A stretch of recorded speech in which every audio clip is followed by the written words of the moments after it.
क्या हमारी पूर्वी सीमा पर कोई बहुत बड़ी और खतरनाक अंतरराष्ट्रीय साजिश रची जा रही है?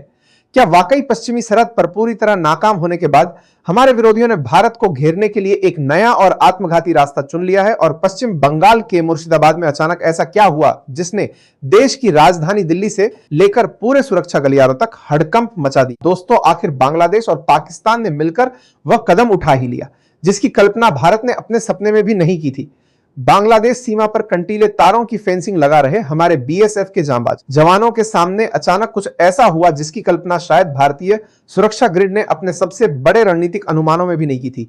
पश्चिम बंगाल के मुर्शिदाबाद जिले के घनश्यामपुर गांव के पास, जहां रोज की तरह सीमा सुरक्षा बल के जवान सरहद अभेद्य बनाने के लिए आधुनिक फेंसिंग के काम में जुटे थे, वहां अचानक सामने की तरफ पाकिस्तानी वर्दी में सैनिकों की हलचल दिखाई देने लगी।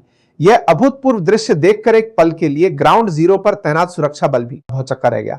देखते ही देखते सीमा पार से आए उन तत्वों ने भारतीय सरहद पर चल रहे फेंसिंग के जायज काम को जबरदस्ती रुकवा दिया और वहां पर तैनात हमारे फॉरवर्ड कमांड्स के साथ उलझने की नापाक कोशिश करने लगे। यह घटना स्वतंत्र भारत के रणनीतिक इतिहास में एक बहुत बड़ा और खतरनाक मोड़ है, क्योंकि ऐतिहासिक घटनाक्रमों के बाद यह पहला ऐसा मौका है जब पूर्वी सरहद पर इस तरह की सीधे तौर पर बाहरी सैन्य मौजूदगी के प्रमाण मिले। इसने इस कड़वे सच को पूरी तरह साबित कर दिया है कि अब भारत को पूर्वी मोर्चे की तरफ से भी घेरने की एक बहुत बड़ी अंतरराष्ट्रीय साजिश रची जा रही है। जैसे ही मुर्शिदाबाद के पास सीमा पर इस तरह फेंसिंग का काम रोके जाने और रणनीतिक व्यवधान पैदा करने की खुफिया रिपोर्ट देश की राजधानी दिल्ली पहुंची, वैसे ही सत्ता के गलियारों में हड़कंप मच गया।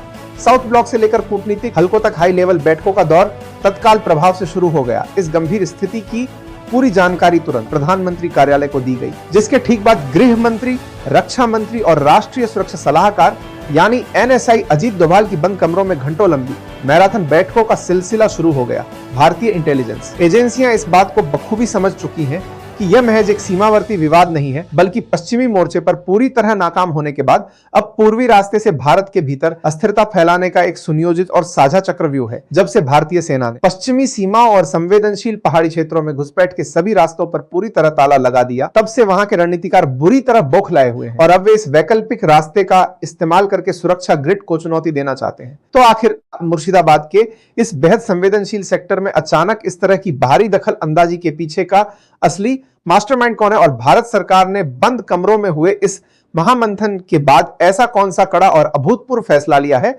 जिससे पूर्वी मोर्चे पर विरोधियों का पूरा कमांड स्ट्रक्चर हिलने वाला है? और सबसे बड़ा सवाल, आखिर भारतीय खुफिया एजेंसियां क्या कर रही थी कि उन्हें पाकिस्तान की इतने बड़े प्लान की भनक तक नहीं लगी? पिछले कुछ समय से वाशिंगटन और इस्लामाबाद के बीच नजदीकियां अपने चरम पर पहुंच चुकी हैं। सैन्य रणनीतिकारों का यह साफ मानना है कि जब तक किसी वैश्विक महाशक्ति का वरदहस्त पीठ पर ना हो, तब तक कोई भी कमजोर देश भारत जैसी महाशक्ति के सामने इस तरह का दुस्साहस करने की सोच भी नहीं सकता।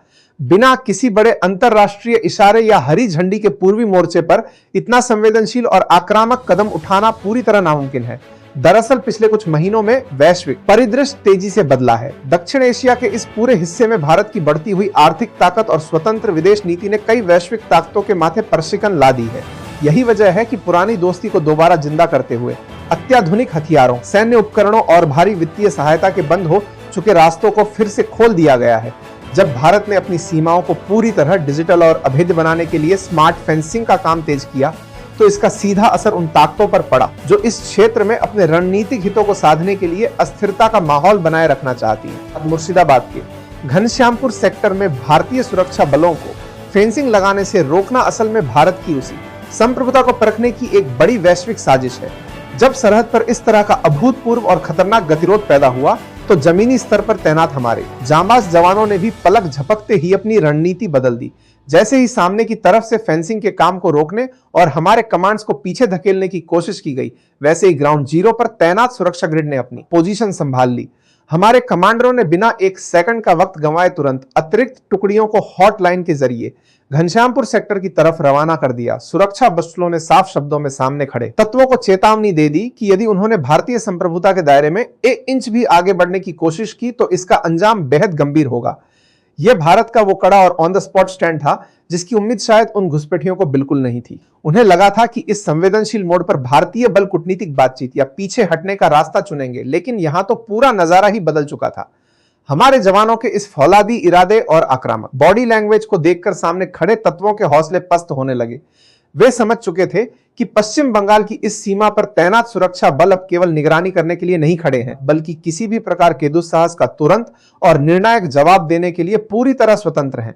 दिल्ली से सीधे निर्देश आ चुके थे कि सीमा पर निर्माण कार्य एक सेकंड के लिए भी प्रभावित नहीं होना चाहिए। इसी कड़े संदेश ने सरहद पर तैनात जवानों के जोश को 7वें आसमान पर पहुंचा दिया और देखते ही देखते जो विरोधी दल वहां पर हेकड़ी दिखाने आया था वह धीरे धीरे पीछे हटने पर मजबूर हो गया। दरअसल हमारी खुफिया एजेंसियों ने एक ऐसा बेहद गोपनीय इंटेलिजेंस लीक डिकोड किया था जिसमें इस पूरी घुसपैठ और गतिरोध की टाइमलाइन पहले से तय थी।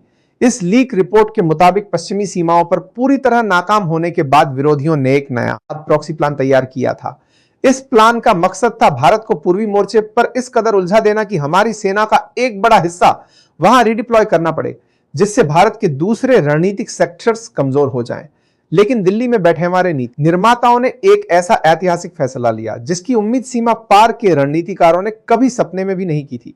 एनएसआई अजीत डोभाल ने साफ कर दिया कि अब हम केवल फेंसिंग को बचाने के लिए रक्षात्मक रुख नहीं अपनाएंगे। भारत ने तत्काल प्रभाव से पूर्वी सरहद के इस पूरे हिस्से को फॉरवर्ड ऑपरेशनल जोन घोषित कर दिया। इसका सीधा मतलब यह था कि ग्राउंड जीरो पर तैनात कमांडरों को कूटनीतिक मंजूरी का इंतजार करने की कोई जरूरत नहीं है। अगर सीमा पर किसी भी प्रकार की बाहरी सैन्य मौजूदगी या फेंसिंग को रोकने की दुस्साहस दोबारा की जाती है तो हमारे जवानों को ऑन द स्पॉट निर्णायक और दंडात्मक कार्रवाई करने की पूरी छूट दे दी गई। अब इसके साथ ही देश के सबसे आधुनिक टोही ड्रोन्स और इलेक्ट्रॉनिक सर्विलांस ग्रिड को मुर्शिदाबाद के इस पूरे घनश्यामपुर सेक्टर में एक्टिवेट कर दिया गया, जिसने विरोधियों के पूरे कमांडर नेटवर्क में हड़कंप मचा दिया है। जिसके बाद दिल्ली के उस वॉर रूम से हरी झंडी मिलते ही भारतीय सुरक्षा ग्रिड ने जमीन पर एक ऐसा आधुनिक और अभेद्य तकनीकी चक्रव्यूह तैयार कर दिया जिसने विरोधियों के होश उड़ा दिए हैं। भारत सरकार भली भांति जानती थी कि मुर्शिदाबाद के इस नदी और मैदानी सीमावर्ती इलाके की भौगोलिक स्थिति बेहद संवेदनशील है, जहां पारंपरिक गश्त के भरोसे हर एक इंच की सुरक्षा सुनिश्चित करना एक बड़ी चुनौती थी। इसी कमजोरी को हमेशा के लिए खत्म करने के लिए भारत ने यहां पर इंटीग्रेटेड बॉर्डर मैनेजमेंट सिस्टम यानी आईबीएमएस को पूरी तरह से एक्टिवेट कर दिया। लेकिन कहानी सिर्फ जमीन के ऊपर स्मार्ट फेंसिंग लगाने या हवा में टोही ड्रोन्स उड़ाने तक ही सीमित नहीं है। भारत सरकार इस बात को अच्छी तरह जानती है कि जब साजिश के तार अंतरराष्ट्रीय स्तर पर जुड़े हों तो उसका जवाब भी सिर्फ एक मोर्चे पर नहीं दिया जा सकता। इसीलिए रक्षा मंत्रालय और विदेश मंत्रालय ने मिलकर एक ऐसा multi dimensional counter attack launch किया है जिसने सामने वाले पूरे गठजोड़ को घुटनों पर ला दिया है। सैन्य मोर्चे पर करारी शिकस्त देने के साथ साथ भारत ने इस बार रणनीतिक और आर्थिक नाकेबंदी का एक ऐसा चक्रव्यूह तैयार किया है जिसकी मार वे बिल्कुल झेल नहीं पा रहे हैं। इस पूरी इनसाइड स्टोरी का सबसे बड़ा और कड़वा सच यही है कि अब कूटनीति के मैदान में भारत को पुरानी नीतियों से घेरने या हमारी सीमाओं पर आकर हेकड़ी दिखाने का दौर हमेशा के लिए बदल चुका है। भारत अपनी राष्ट्रीय सुरक्षा, संप्रभुता और सीमाओं की रक्षा के लिए हर स्तर पर तैयार है और यही संदेश इस पूरे घटनाक्रम से निकलकर सामने आता है।